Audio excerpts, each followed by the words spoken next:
I've chosen this album cover from the Graphics Fairy bundles, and it's rather large, so I've reduced it to 70%, and I've printed it.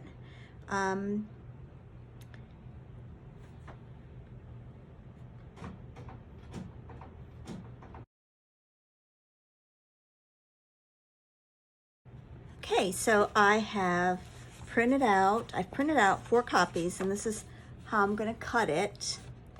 And what I'm planning on doing is I'm going to reinforce with some cardboard each of the covers like this. I'm going to glue them on, and I'm going to do some stitching on different places.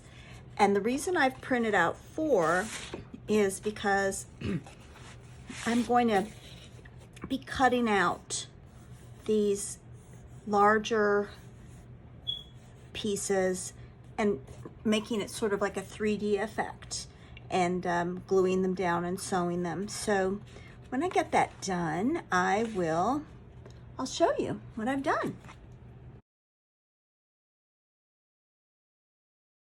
Okay, so I have glued my covers down to the cardboard, smoothed it out. And what I'm going to do is I'm going to cut this, and I'm probably going to build it up with a couple of layers. Now you can get that thicker chipboard, I think they call it.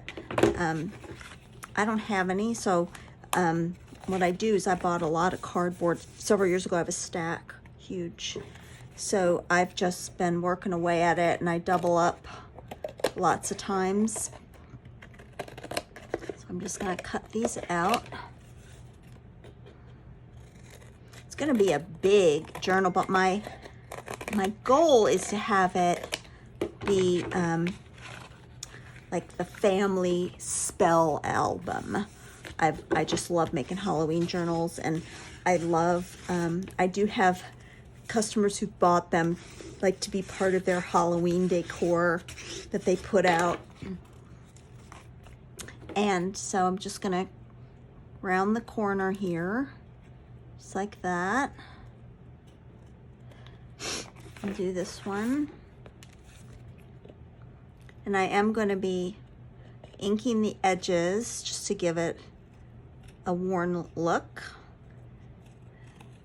Cut that off at the top, get it nice and even.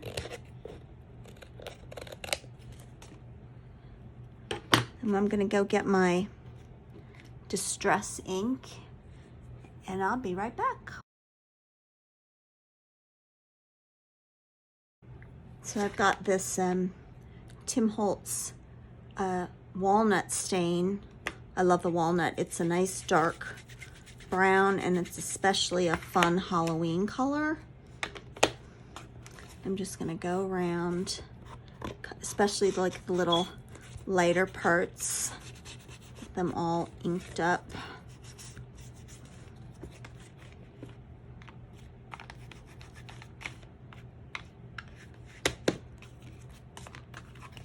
And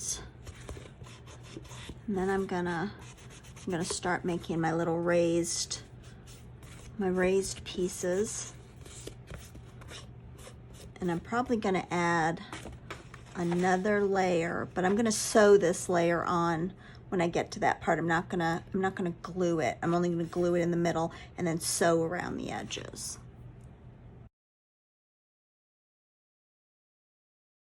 Okay, so what I've done is I've cut out the part I want to make 3D, and then I traced it onto cardboard. And what I've done is I've just put glue in the center portions, because what I don't want to do is I don't want to get glue all the way to the edge, because I'm going to sew there, and I don't want to sew through glue. I've found out that sewing through glue can be hard on your machine. So So I'm just gonna sort of press it on sort of gently. And then once I get it sewn, I'll do some trimming to make it not so rough on the edges. So I think I'll just go stitch around and then be right back.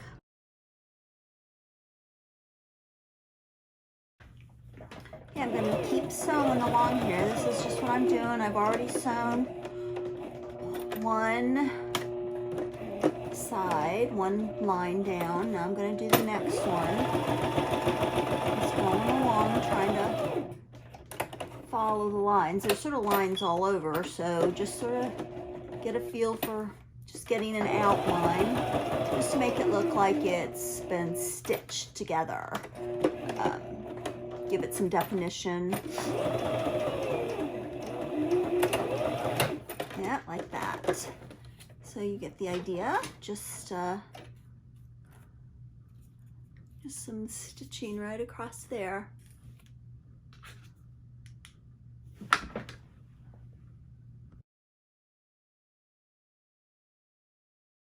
Okay, so I'm making a big mess here, which is usually what happens on my table.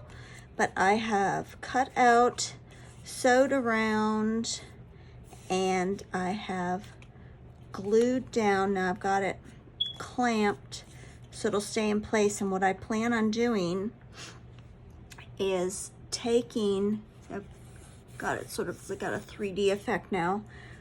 What I plan on doing is taking it to my book press and pressing it overnight. Now, it's about this thick. I don't know if you can tell. I think I'm gonna add another layer of cardboard to it to make it a little bit thicker. I would say if I'd had chipboard, I would have used chipboard, but I didn't, and so I'm going with what I've got. But this is just the front cover. We've got to do the back cover. So we'll see how that goes tomorrow.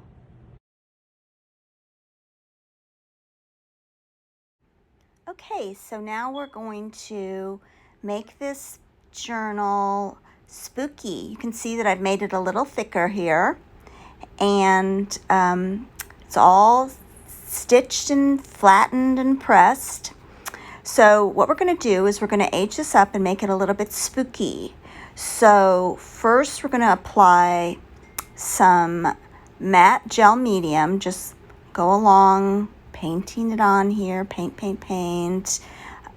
Get it sort of globbed up so that there's a lot on there, because it's not like glue. It does make it dry on there, but you do need to make sure you got plenty, and you need to keep reapplying it to the top and the bottom.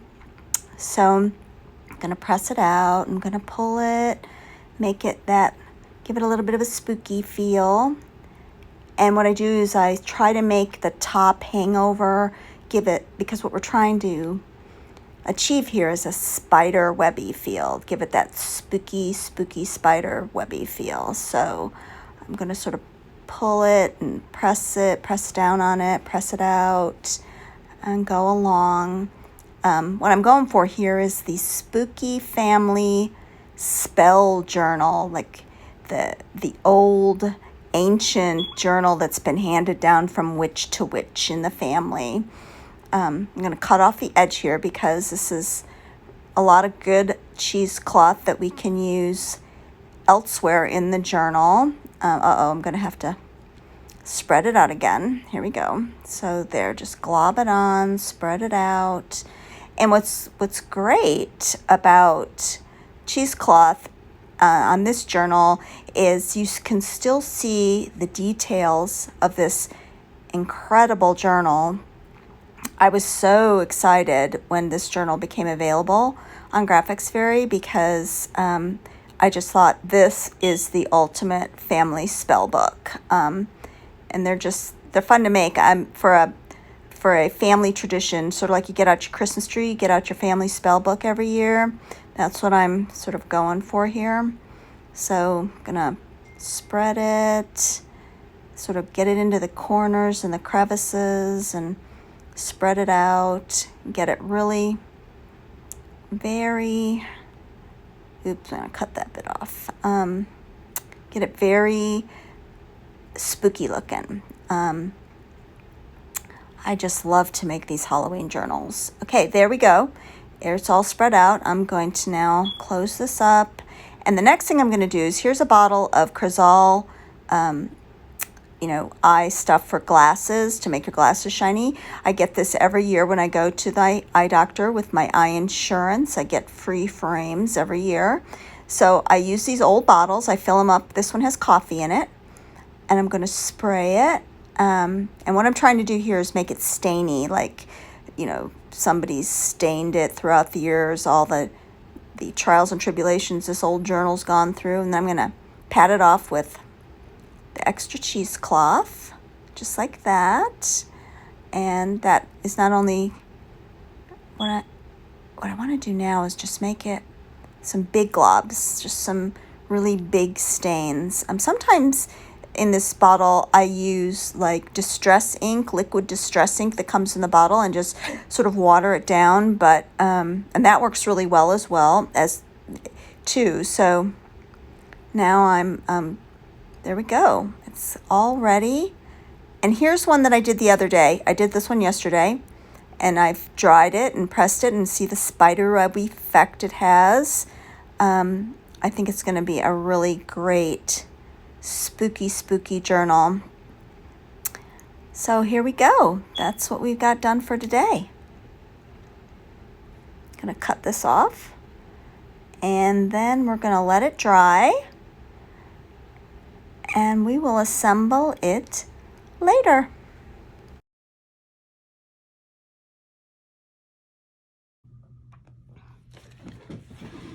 So I wanted to show some of the process I'm using for this Halloween spell book. Here are the two covers, front and back, that have all been nicely embellished, and they're drying, and I pressed them for a couple days each so they're flat. So those will be the covers. And then what I've been doing is printing out on this really wonderful rag paper that I got off of Amazon. It has a really nice edge, and it's a good size when folded. It fits this cover perfectly. And what I do is I print this on my inkjet, and what I choose is 8 inches by 13 inches to get the full length of the paper. And so I've just been going through all my favorite Halloween paper digitals that I have, and I've just been printing them out. I love to use diamonds and polka dots, and I love damask. I think damask is fun to use. And then I've also printed in regular 8-inch by 11 and 8.5 by 11 inch. These papers just on regular cardstock.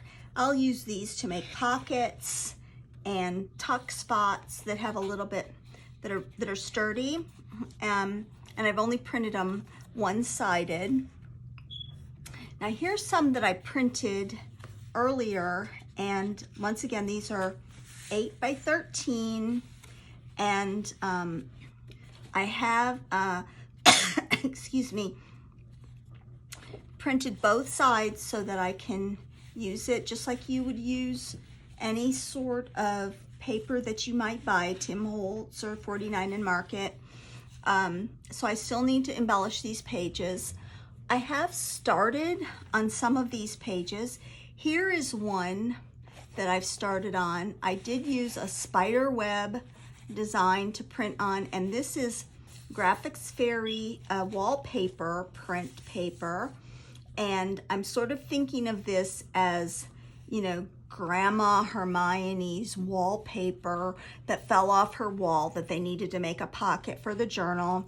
Here are some roses that I did flatten, and I'm gonna find them. They came like this. I get them from this great company out of Poland, and I flattened them in my flower press. I spray coffee and ink on them. I flatten them again so that they get a nice old rose look to them.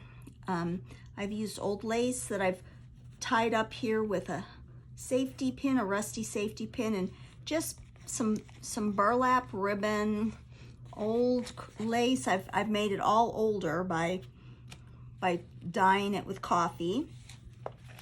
Here's another pocket that I've made. I used some 49 in Market frames, stitched frames, added a little lace pocket. Here's some old book binding that came away from an old book, and I just ruffled it up and stuck it on there. Here's another, this is a belly band I made from the hem of an old slipcover pillow.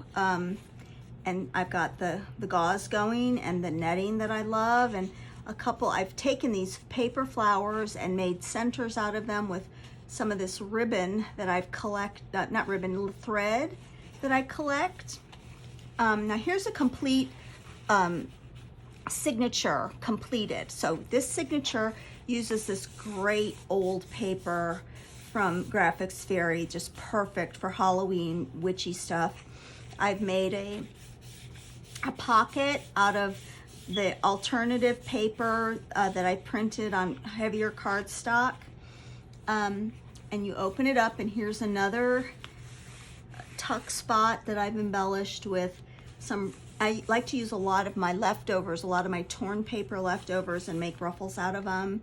Here's some gauze, some net, another paper butterfly that I've just grunged up, some lace. I'm gonna do a shout out for this lace.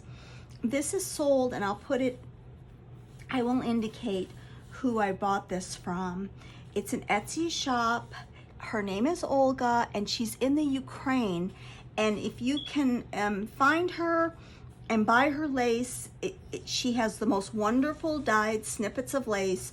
I just love buying her lace for embellishment, so I don't have to cut up big, huge hunks of lace. I use hers, and this is a beautifully dyed gray netted lace that's made a pocket. And then I like to do these double pockets in the center. I'm gonna make a sort of a label here, but they're nice deep pockets. Once again, I've used some of Olga's lace right here.